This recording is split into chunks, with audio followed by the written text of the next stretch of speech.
give all honor and glory and praise to Yahweh, Bahashem Yahweh Shai, Bahashem Rakapadash.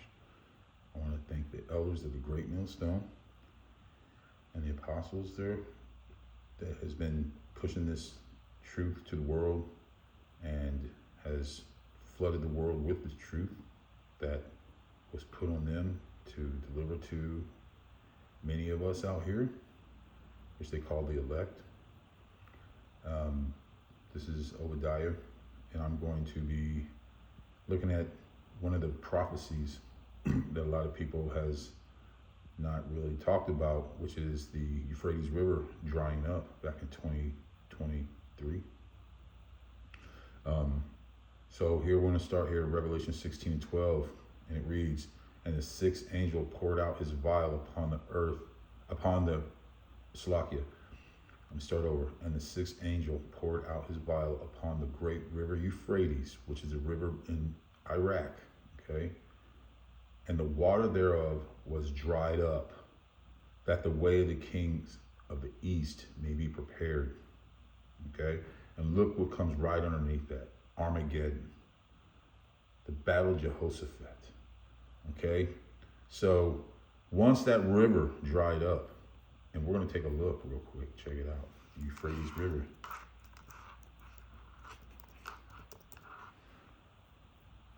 River Euphrates, ancient Mesopotamia, right? The Euphrates River. Okay, so when we do the knowledge, check it out.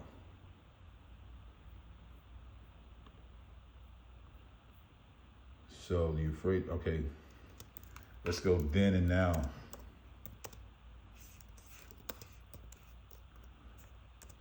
So the great Euphrates River. Here's a comparison right here. Tigris, Euphrates. Okay, there's a Tigris River. So basically you're seeing that there's no more. Okay? Before and after. The Euphrates River is dried up. Okay? And that was a biblical prophecy. Now, to all the people that are not paying attention, that is strong prophecy. That means that the Father, Yahweh Bahashem Yahweh Shai, is doing exactly what he said he's going to do. Okay? So the Euphrates River has dried up. And now what are we getting ready for? Don't you see what's happening in this world? You can see that we have wars happening. We had this so-called ceasefire with the small hats and Hamas, but we don't know how long that's going to last. Okay? Now, look at this. We're going to go to Revelation 16 and 16. "And he gathered them together into a place called, in the Hebrew tongue, Armageddon." Okay? Okay, Armageddon. So once the Euphrates River dried up, then the battle of Armageddon will begin. Okay, "And he gathered them together." That's Revelation 16 and 16. "And he gathered them together into a place called, in the Hebrew tongue, Armageddon." Okay, Armageddon's right around the corner, everybody. And to all those people who believe that the Israelite prophets that bring this truth out of the Bible because you're Christian or you're evangelical or you're Baptist or Protestant priest doesn't want to bring these things out, that doesn't mean that your priest is right, okay? Or your so-called leader of your religious organization is right. That means that he just was told in his seminary school what not to speak about, okay? They were not taught to speak on these things to come, okay? The prophecies to come are what separates the real prophets from the false prophet. Okay, because once you start telling someone that they're a false prophet for reading the truth of the Bible, that makes you a suspect of what you really think is right and wrong, because the truth is in plain sight. It tells you right there what is about to happen. Okay, so we know we're coming to the last days. Okay, and we have to understand that things have changed in this world. Because I remember when I was growing up, it was stuff going on, but now it just seems like stuff is just really, really getting out of control. okay? And, you know, when we look at these prophecies that's happening in the condition of the people, the condition of the people is really telltale on how bad things are getting, you know, because look what we just saw. They said that Elon Musk did a Nazi salute 2 times. A Nazi salute in America 2 times, right? And that's crazy, because now they just these people just voted in a crazy maniac, you know, and they think it's funny because he got money, but that doesn't make you a righteous leader because you got money, okay? Now, let me see if I can find this here. Okay. Now,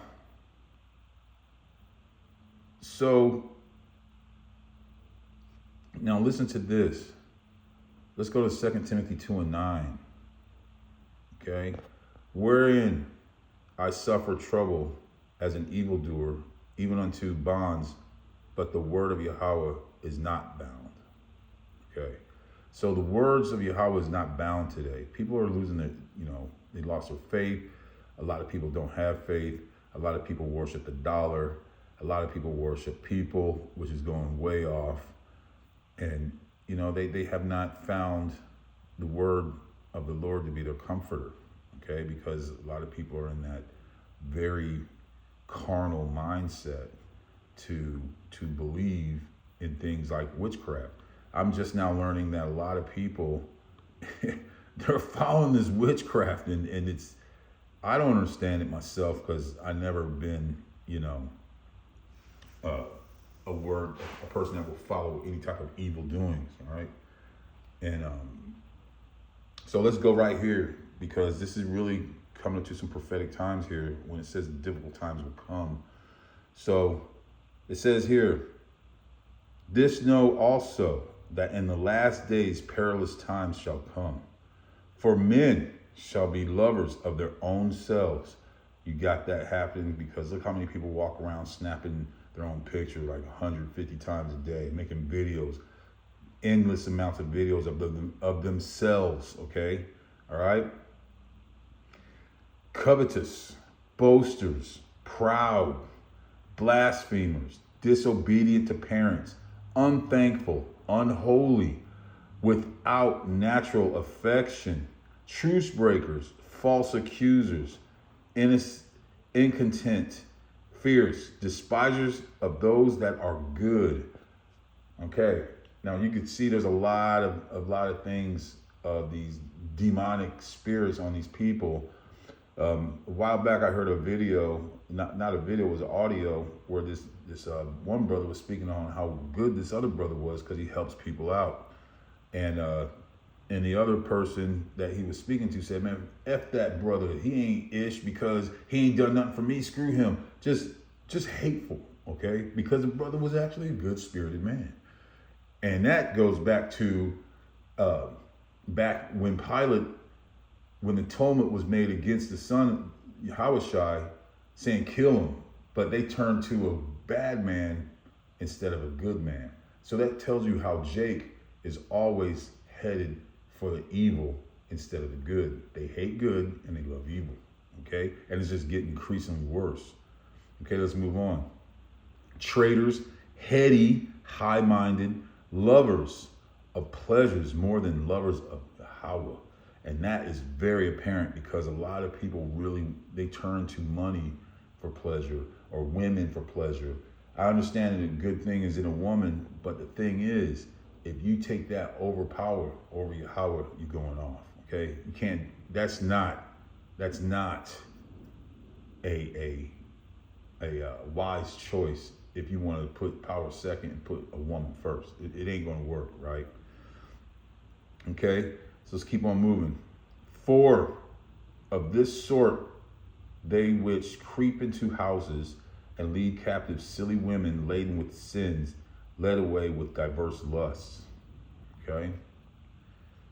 So we are looking at 2 Timothy 3, and it's telling you in these last days how the times is coming to be. And there's a lot of a lot of this going on right now. Okay? A lot of this going on right now. So people are not understanding where we're headed because they're blinded by this Christian BS. Okay? Now, I'm going to go back to this because I understand this is where we are spiritually today. The doom of Sodom, okay? So let's see what Yahweh did to Sodom for what was going on in Sodom, right? So let's start right here. Okay. And there came two angels to Sodom at even, and Lot sat at the gate of Sodom. And Lot, seeing them, rose up to meet them, and he bowed himself with his face toward the ground. And he said, Behold, now, my lords, turn in, I pray you, into your servant's house, and tarry all night, and wash your feet. And ye shall rise up early, and go on your ways. And they said, Nay, but we will abide in the streets all night. Okay. And he pressed upon them greatly. And they turned in unto him and entered into his house. And he made them a feast and did bake unleavened bread, and they did eat. Before they lay down, the men of the city, even the men of Sodom, compassed the house around, both old and young, all the people from every quarter. And they called out unto Lot, and said unto him, Where are the men which came into thee this night? Bring them out unto us, that we may know them. And Lot went out at the door unto them, and shut the door after him, and said, I pray you, brethren, do not so wickedly. Okay? What were they asking them to do? Okay? They wanted to know them. Know them how? Behold now, I have two daughters, which have not known man. Let me, I pray you, bring them out unto you, and do ye to them as is good in your eyes. Only unto these men do nothing. For therefore came they under the shadow of my roof. So basically, the men of Sodom were trying to get with these angels to have sexual pleasure with these angels, because he offered his daughters, but they didn't want them, right? But the men put forth their hand and pulled Lot into the house to them and shut the door. And they smote the men that were at the door of the house with blindness, both small and great, so that they wearied themselves to find the door. Okay? So, and this is 19 and 12. And the men said unto Lot, Hast thou here any besides son-in-law, and thy sons, and thy daughters, and whomsoever thou hast in the city, bring them out of this place? For we will destroy this place, because the cry of them is waxen great before the face of the Lord, and the Lord has sent us to destroy it. All right, okay? They went to Sodom to destroy it because the people were too wicked, okay? They were too wicked, very wicked people. And that's where we are today. We are in a spiritually wicked place, okay? This is a very wicked place, all right? Now, so let's go to 19 and 29. And it came to pass, when Yahweh destroyed the cities of the plain, that Yahweh remembered Abraham and sent Lot out of the midst of the overthrow, when he overthrew the cities in which Lot dwelt. People, if you don't have the protection of the Lord, you're going to get consumed. Point blank, period. There ain't nothing else around this, okay? It's only if you have the protection of the Lord, you're going to have a chance. Other than that, you're not going to make it. There's no calling on Jesus. That's fake. That's a lie. He ain't real, okay? You're calling the wrong name. You're calling on the wrong names, all right? So it's just another warning to you Christians, Protestant, Baptist, Mormons, or whatever BS you want to call yourselves. You're not calling on the right name, okay? You don't know the truth. You need to get with the truth, because the truth shall what? Make you free, all right? So if you believe that you're being told the truth, that power loves everybody, which is a lie, okay? Everyone's saved, which is a lie. And we're all going to heaven, which is a lie. Because heaven is not a place, it's a condition, okay? For example, you know right now, if you're a so-called black, we're living in some hellish conditions, okay?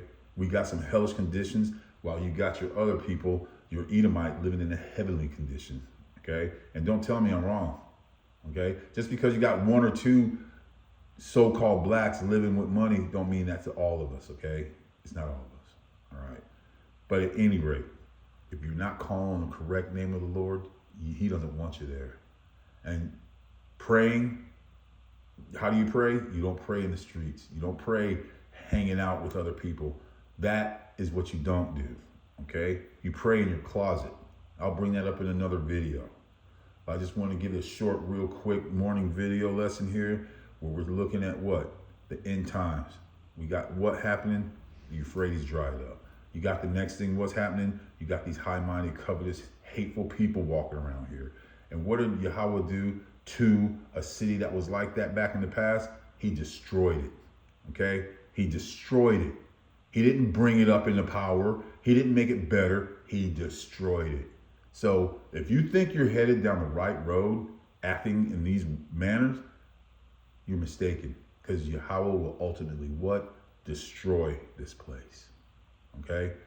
Nothing else said. If you think I'm a false whatever you want to call me it, but you ain't changing nothing the Lord's doing.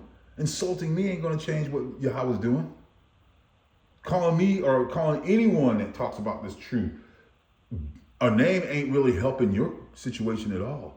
What are you doing? You're helping the truth.